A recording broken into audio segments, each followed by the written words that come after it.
I want to talk about this, a really cool property that maybe you saw when you were younger, and we'd like to revisit it. So maybe at some point in your careers, you learned about various divisibility rules.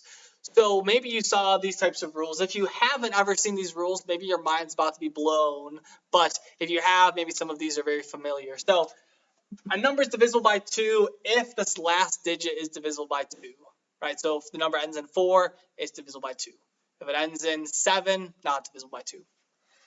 Is it divisible by 3? Well, you check. Is the sum of the digits divisible by 3? So if you add up all the digits of a number, is that divisible by 3? If it is, great. It's divisible by 3. If that sum is not divisible by 3.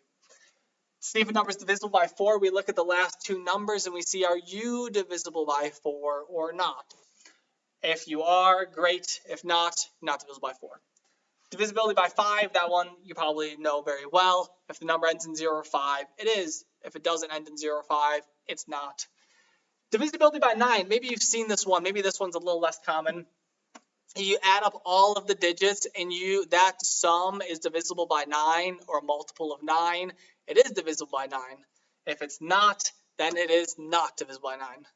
Now 11 is a little bit of a more trickier ones that you may not have seen before.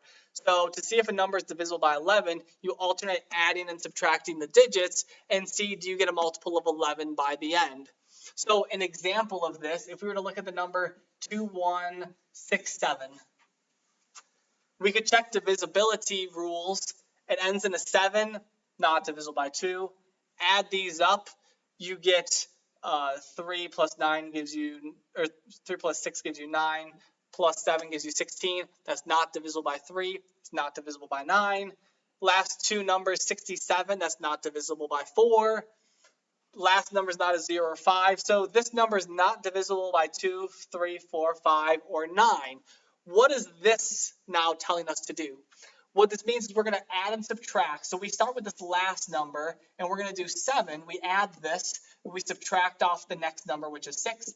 Add on the next number, which is 1. Subtract off that last number, which is 2. Add up all of this. Is it a multiple of 11? Well, we get 1 plus 1 gives us 2 minus 2 that gives us 0. So yes, this number is divisible by 11. And so, fun fact, this is going to be 11 times 197.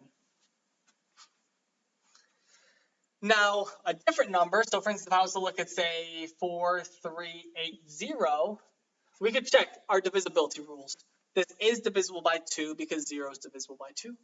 Add up the digits, we get 15, that's divisible by 3, so this number is divisible by 3.